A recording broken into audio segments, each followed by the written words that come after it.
Savannah, and welcome to Stoop Stories. This is a series where we showcase local businesses, artists, and creatives. We hope these videos inspire, encourage, motivate, and offer valuable insights from people who have been there and done that. This week, we are interviewing the amazing Rissi Palmer from Color Me Country Radio. She's a Durham-based recording artist, podcaster, and changemaker. Run deep cause we are seeds. When we rise up, no weapon can stop us. No wall can block us. No hate can stop love. We are seeds. Hey, I said we are seeds. Welcome, Rissi. Thank you for having me. I'm glad to be here. Awesome. So first, I want to ask, what is one word to describe your journey with Color Me Country? Ooh, one word? Let me see. Grand word. Grand word. Let me see. It's been amazing. Amazing is the only word, and it's such an overused word, but that's the only one word I can think of to describe this journey. That's awesome. So with being a singer, songwriter, and radio show host of Color Me Country, tell us about why you started Color Me Country and the journey of where it was and where it is now. I have always been a person that loves history, and especially music history, just because I love music so much. And so I am, I'm always, my nightstand is like a stack of books this high. And they're mostly like biographies or autobiographies or just books about the history of this particular type of music or anything. And I'm also extremely interested in the history of people of color, in country music specifically, because that's the genre that I started out in and that's the genre that I do. And so I've always found that, when I first started my career, everybody was always like, oh, I didn't know black people like country music, or I didn't know, that's so interesting. How did you get into this? And that sort of thing. And I'm just like, I can't be the first person. I'm not. And so, but it also can't just be Charley Pride either. Because it was like, that's where the story always begins, with Charley Pride. And I always thought that was strange because I was like, well, what was everybody doing for the other hundreds of years before that? And so I started learning more, and I started learning, like, for example, that the banjo is based on an African instrument. And there was a point in time in the 1800s where half of the string bands, the old time bands, were all black. And so it wasn't strange to see black people playing fiddle. It wasn't strange to see black people playing banjo or any of the, or singing like these songs that we think of as the canon of country music. And I thought that was interesting. And so I wanted to talk to other people that were like me and try to figure out, like, what was your upbringing like? How did you get here? How did you find out about this music? What is it that you relate to in this music? Why do you love this music? And I felt like anytime, like in my early career, that I spoke to a journalist that wasn't a person of color, the questions seemed very like, you're just very curious and I want to know more about it, rather than like a genuine girl. So tell me about, how did you get in, like, what's your career like, and da-da-da. And so I wanted to create a safe space to have these conversations and to be honest, because I felt like a lot of times you want to make sure that you get the point across that everything's okay and everything's fine and you're not having any issues, there aren't any racial issues or anything like that. And that's not always the truth. Sometimes it is and sometimes it isn't, but you don't necessarily feel comfortable saying that to someone who's not in a similar situation as you or looks like you. And there's a sense of comfort that comes from talking to someone that you can sort of relate to. So that's what I wanted to do with the show. And so my best friend for years has been telling me that I needed to do this, but I just didn't have time. And so at the beginning of 2020, when we're all gonna be in lockdown and I knew everyone was gonna be home, I just started emailing all the artists that I knew. Hey, do you want to talk for like an hour? And let's just talk about your career and music and that sort of thing. And I wanted it to be like a historical document so that one day someone like me that's trying to figure out, am I weird that I like this music or that I want to do this, can look up somewhere and see that there's a whole bunch of people just like you. So I had no idea how to do a podcast or how to do a radio show or any of that. I just know I like to talk. And it literally was just me taking research that I knew, books that I'd read, new research that I was doing to talk to some of these new people. And just sitting down literally and having an hour, almost 2-hour conversation with people. And then me and my husband trying to sit down and figure out how to edit it. And I had no idea. So like, thank God Apple Music swooped in and saved me from editing, because y'all don't want to hear what the first episode really sounded like. It was a mess. But it was my mess, and I was very proud of it. But I just used a lot of, I like listening to podcasts. One of my favorite podcasts is Fresh Air with Terry Gross, and I love her interview style. And so it was me basically doing like an Oprah / Terry Gross impersonation for like the first 10. And just kind of getting into a groove and figuring out what works, what sounds good with me, and not wanting to sound like I'm reading a script, because at first I had a script, and then I realized bullet points work best for me. And and so I did 24 of those from March to May. And then I spent all of May editing one episode. And it was bad equipment, because like I just had my recording mic. Like I had all the things to do music recording, but I didn't have anything great to capture their audio. And I used a bunch of different stuff that I found on the internet and that sort of thing, but nothing was great. So the sound quality was a little weird on the first one. And anyway, another friend of mine, Kelly McCartney, who is a fellow Apple Music host, interviewed me for her podcast. And during the podcast, I talked about what I was working on. I talked about the podcast and that I was going to be putting it out. And Kelly says to me after we're done, I'm going to talk to some people about what you're doing. And then the next day I get an email saying, hey, my friends are going to be emailing you, so be on the lookout for an email. And then the next email I got was Apple Music. We had a meeting. 2 days later, I was offered a contract. And then a week later, we were working on what is now Color Me Country Radio. That's awesome. And that's the story. Oh, and then the name. The name comes from Linda Martell. She was the first Black woman to ever play the Grand Ole Opry. She was the first Black woman ever signed to a label in Nashville. And she, to this date, is the highest charting Black woman on the country charts. And that was 1968.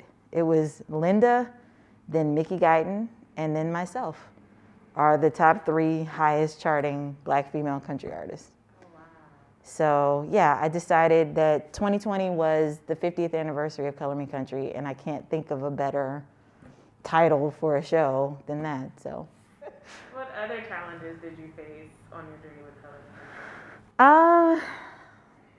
Well, there were a lot. I mean, I remember telling people about it, that that's what I was working on during quarantine, and everybody's like, okay, so you're only gonna have like 10 episodes and that's it, ha ha.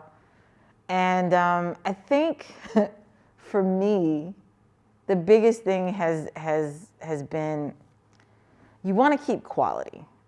It's very important to me that the quality of the show, meaning the music that I play on the show, the artists that I interview, you want to keep it high. Because I'll be honest, like a lot of critics or a lot of the trolls on the internet and that sort of thing are very much that this is a made-up problem. That people of color in country music is not an issue, racism is not an issue, and that we're just making this up. And that if any of us were any good, then we would be famous. And so there's this belief in the general population that music is like this merit-based meritocracy, and it totally is not.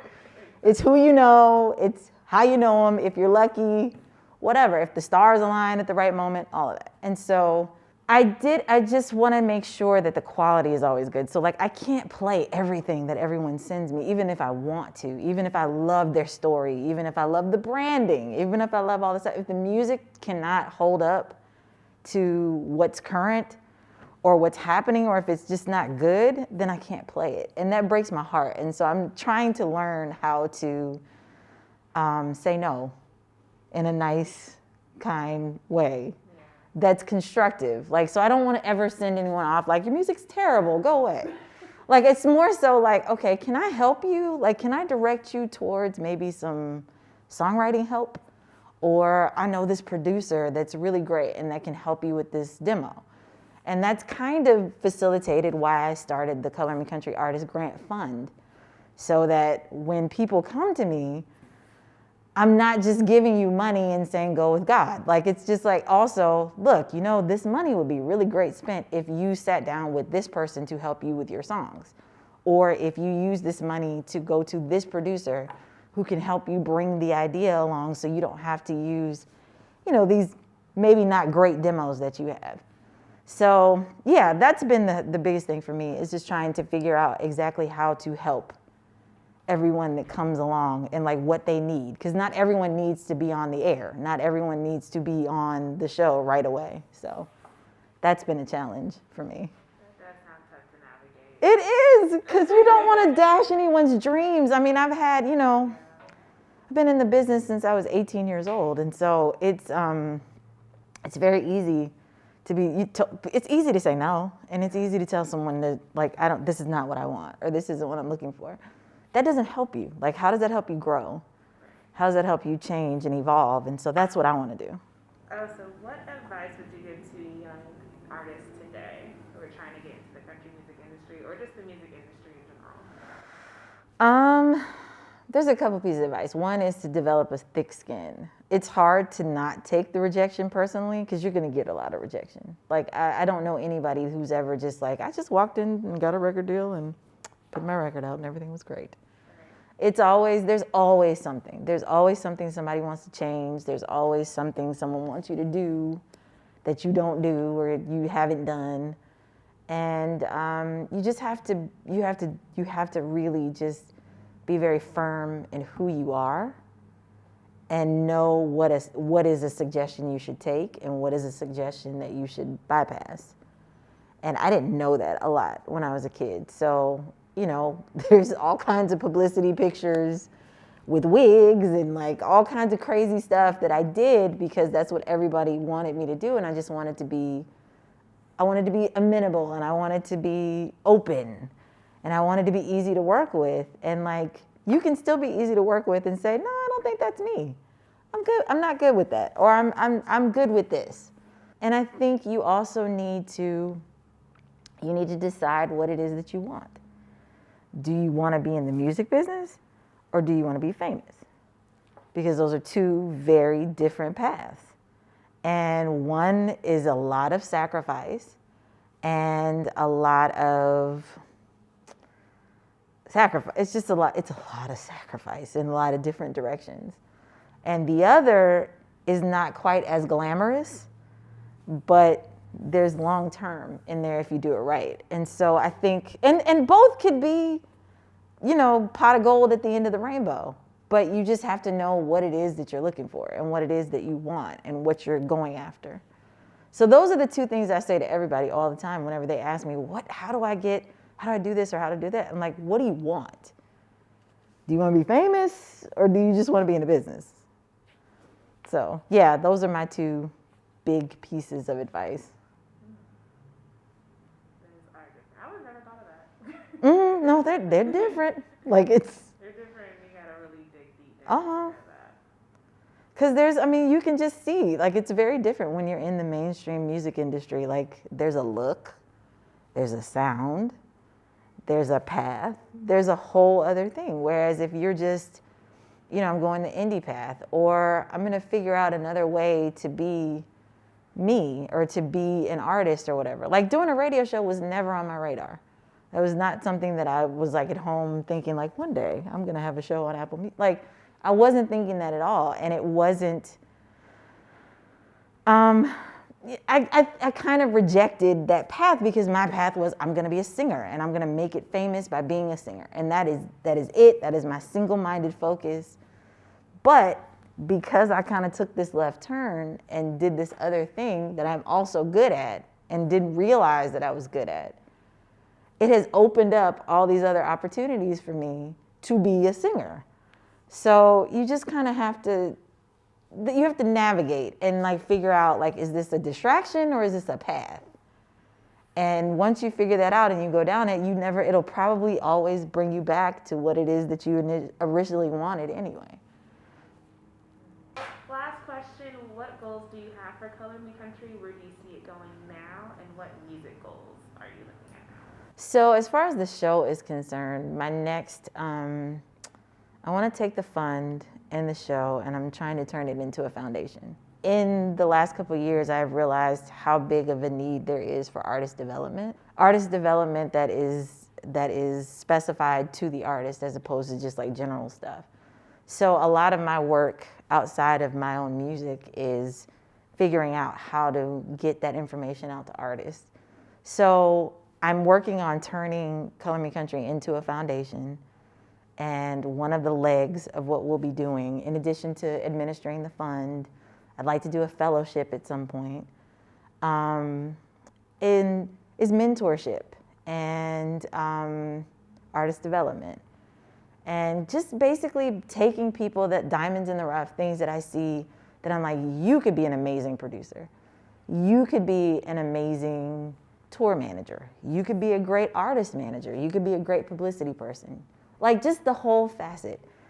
Because people focus on artists and like if we have a stage full of all different colors, shapes, and sizes, then everybody thinks, look, racism is solved. We fixed it. Everything is diverse. But it's bigger than that. It's who's your staff? Who's on your board? Who's producing? Who's doing the engineering? That sort of thing. And so I'm kind of looking at it as like a full, like a 360 view. And so it's important who's on stage, but it's also very important who's off stage.